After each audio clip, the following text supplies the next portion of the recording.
Pabenta tuwing salubong sa bagong taon ng mga bilog na prutas na pinaniniwalaang pampaswerte. Kumustahin na natin ang presyo ng prutas sa Divisoria sa Maynila sa ulat on the spot ni Sandra Aguinaldo. Sandra?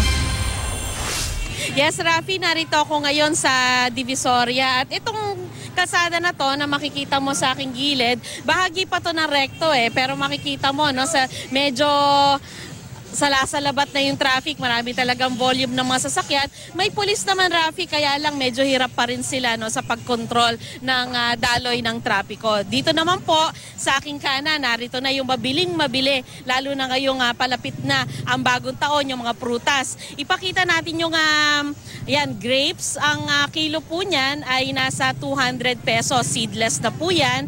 At isa pa raw sa mabibenta ngayon ay itong pongkan, no, na 20 pesos ang bawat isa. At ito namang Fuji apple na mabenta rin daw. Kumbaga kasama sa top 3 ng mabibentang prutas ngayong bagong taon ay nasa 50 pesos ang 3 piraso. Yan, isa po sa mga namimili dito, matanong lang natin, ano po pangalan nila? Lucy po. Lucy, ayan, ano po yung mga binili nyo dito sa tindahan? Ano po, mga grapes, Ayan. apple, Mayroon siyang grapes, Rafi, tapos apple and pongkan. pongkan. At napansin ko, meron po kayo nito. Pakita nyo, ayan, pinya. Ano po ibig sabihin? Bakit po bumili kayo ng pinya? Sabi po nila, pag pasok ng bagong taon daw, para marami raw kita. Maraming kita. Opo. Yung sinasabi nila, marami kasing mata yung pinya. Opo, ganun din. Pampaswerte. O, pampaserte. Bakit po, negosyante po ba kayo? May konti pong negosyo din sa bahay. Ayun. Okay, maraming salamat po, Ma'am Lucy. Kausapin naman natin ang busy Rafi ng ilang araw na raw at hanggang kailang ka busy? Ano po, 31 ng hapon. Ayun. Ang pangalan nyo po Rose ay Aguilar po. Rose Aguilar. Yan. Ano po yung mga pinaka mabentang prutas ngayong bagong taon? Lahat naman po mabenta, pero pinaka ano po talaga yung kiyat-kiyat, pongkan, apple, saka yung pinya po. Yung huling-huli nilang binibili, ubas, kasi yun po yung nagre-reseko Yun talaga yung pinaka-last na. Di bali, kailangan daw po 12 fruits. Yun ang ano nila, madalas. Saka mga, ayaw po nila ng maitim ang buto. Yun daw po ang kasabihan Ayun. So yung mga nakikita kong presyo dyan, wala nang tawad dyan, tapat na. Meron pa naman, kasi hindi naman po kami maikpit sa presyo Basta sa amin kahit konti tubo, basta mabilis maubos. Oo. Sa napapansin mo ba ang mga Pilipino talagang sinusunod pa rin nila yung yung tradisyon na yon na kailangan merong iba-ibang klase ng prutas? Kahit nasabi mong mahal, napipilitan sila kahit pa isa-isa kukuha sila. Kasi pag nakita nila yung habag kainan nila na mayroon silang makakain, tapos may salubong sila na parang napakasarap daw ng Ayun, okay, maraming salamat. Iwanan ko na siya, Rafi, dahil busy.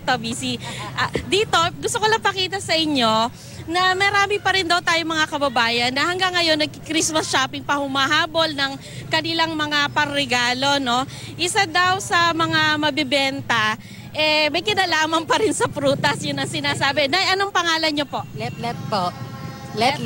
Yan. Ano po yung mga paninda, sabi nyo, napatok pa rin pag New Year? Ito po yung nilalagyan ng mga prutas. Pag bumibili sa kanya po, dito nilalagyan. Tapos ito po, nilalagyan ng graham. Tapos, bukod dito, pinanririgalo din nila, ma'am. Ayun, oo. Kaya sabi nila, Rafi, hanggang ngayon, maganda pa rin yung bentahan dito dahil marami pa rin sa ating mga kababayan ang humahabol ngayong ng pagre-regalo, no? At paghahanda para sa bagong taon. Rafi? Sandra, mas marami na raw bang bumibili ngayon kumpara ng mga nakaraang taon? Kasi mai-relate ko lang ito, no? Sa bagong survey, sinasabing 95% ng mga Pinoy talaga namang maganda yung outlook para sa 2017, Sandra.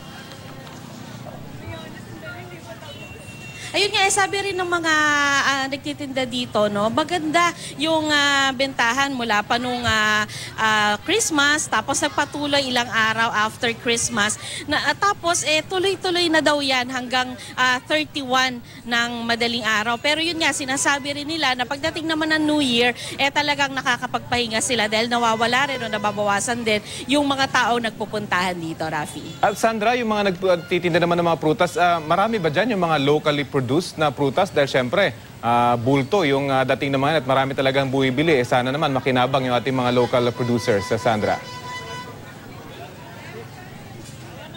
Alam mo, unfortunately, Rafi, no, sa nakikita ko sa aking paligid, yung mga prutas na natatanaw ko, yung karamihan dyan, yung mga imported na uri ng prutas. Bagamat, syempre, katulad ngayon, meron dito ako natatanaw na dalandan, no? At meron din nagbebenta ng chiko, halimbawa, pinya, of course, produkto natin yan. Meron din namang ganon.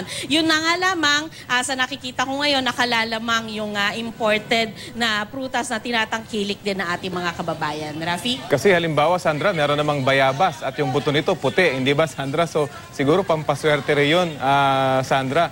Pero yung mga nagtitinda ba dyan talagang, kumbaga nakapackage na yung kanilang presyo? Wala na yung mga nagtitimbang ng kanilang mga pinamimiling prutas, Sandra?